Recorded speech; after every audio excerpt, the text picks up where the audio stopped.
Okay, so are you ready to dive deep Always. into asthma triggers? Ooh, sneaky. Yeah, those things that, What's the things set off those obvious? symptoms. Yeah. Um, whether you're, dealing with asthma yourself or care about somebody who is, this is for you. Yeah, this is a good one. So we're going to uncover some surprising triggers that you might not even realize are just lurking in your everyday life. Lurking. They are. It's like a detective story. Ooh, I like it. But instead of solving a crime, we're solving the mystery of, like, what's making you cough and wheeze. Yeah, right. So the sources we have really emphasize this difference between allergens and irritants. Yes. And they get lumped together all the time. Yeah, a lot. But understanding the difference is, like, key to managing your asthma. Absolutely. Okay, so break it down. Okay, all right. So think of irritants as just general troublemakers. Okay. They kind of affect everybody's airways, causing inflammation and discomfort. So things like strong perfumes or cleaning products or even just cold air can trigger coughing and wheezing, and it doesn't matter if you have asthma or not. Right. Allergens, on the other hand, those are like your personalized villains. Okay. They only cause a problem if you're allergic to them. It's like your immune system overreacts to them, and it triggers a cascade of events Yeah. that lead to your asthma symptoms. So pollen might irritate anyone a little bit. Right. But for somebody with a pollen allergy, Completely different story. that's a whole other Yeah. thing. Yeah. Yeah, it's not just about avoiding, the obvious things everybody knows about. Right. It's about understanding your unique triggers. Yeah.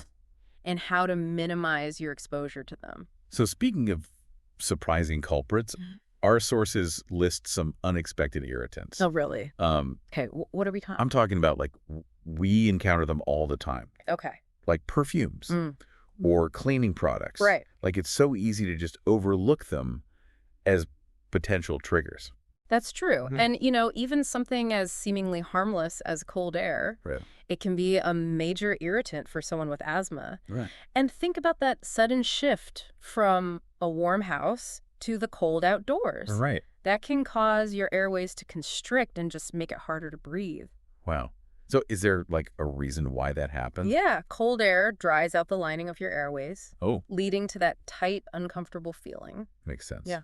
So this means, like, taking a closer look at your everyday routines. Right. Home, workplace, your commute. Absolutely. Like, are there any irritants, like, lurking around? Could be. Yeah. Awareness is the first step towards effective management. Right. And our sources take it a step further, highlighting this often overlooked connection between weather and asthma. Okay, so this one really caught my eye. Yeah. Weather.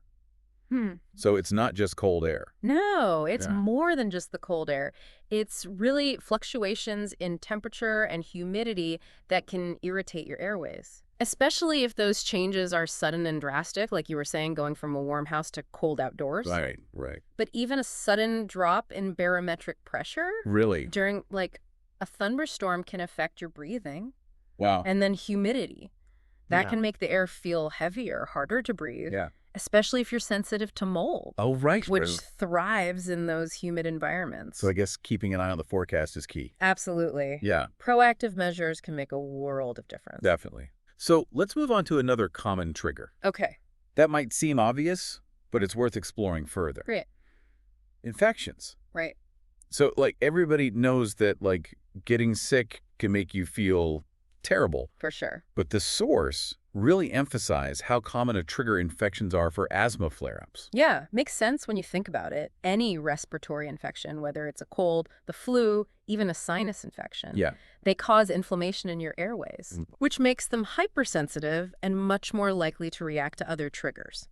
So even if you normally manage your asthma well, a simple cold can just throw things off balance Right. and lead to a flare-up. That highlights the importance of prevention. Absolutely. Things like vaccinations, good hygiene practices. Yes. Like hand washing. Yes, prevention is key. Now, brace yourself Okay. for this next category of triggers. Food and medications. Okay. It's often overlooked, The fruit of medication. but the link is real. That one really surprised me. I had no idea what we eat and the medicines we take I know. could have such a direct impact. So, while true food allergies triggering asthma are less common, Okay. certain foods and additives can cause reactions in some people. For example, sulfites commonly found in wine and dried fruits. Okay. They release sulfur dioxide gas when ingested. Huh. And this gas can directly irritate the airways and trigger your asthma symptoms. Imagine you're like about to enjoy a glass of wine. I know. And suddenly... Asthma attack? Yeah. It can happen. And it's not just sulfites, preservatives in processed foods and certain food additives. Wow. They can also irritate the airways, Really? even if they don't cause a full-blown allergic reaction. Huh. Okay, so what about medications? Right. Because that seems even more counterintuitive. It's crazy, but even common painkillers, really, aspirin or ibuprofen, can trigger asthma in some individuals. And it's not the case for everyone, but it's a real phenomenon called aspirin-exacerbated respiratory disease. Wow. So it's crucial to be aware of any potential sensitivities you might have and just discuss them with your doctor. Good advice. Okay, last but not least, emotions and exercise. Ooh. This is interesting. Yeah, exercise is supposed to be healthy, right? It is. It absolutely is.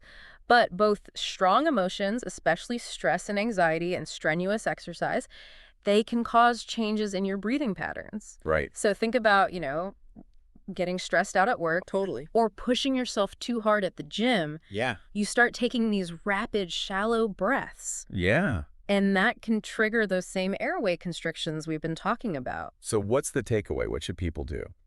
Well, first, don't avoid exercise altogether. Yeah, right. It's incredibly beneficial for your overall health. Right, including lung health. Including lung health. Yeah. So just be mindful of your body signals. Okay. Warm up properly. Pace yourself. Don't be afraid to take breaks. Right. As for the stress, practicing relaxation techniques like deep breathing or meditation can help regulate your breathing patterns and reduce its impact on your asthma. So it really seems like the key takeaway is like personalized awareness. Yeah. Because what triggers one person might not affect another at all. Totally. Yeah. It's about understanding your own body, identifying those potential culprits in your daily life. Right, and that's where the real power lies. Yeah. So as we wrap up, here's a final thought-provoking question. Think about your surroundings and your routines. Yeah, good one. What might be your hidden asthma trigger? Yeah, we encourage you to use this deep dive as a starting point for further exploration. Talk to your doctor. Keep a symptom diary, pay attention to patterns. Right. Knowledge is power. Totally. Well, thanks for joining us on this deep dive. Until next time, stay curious and breathe easy. Yes.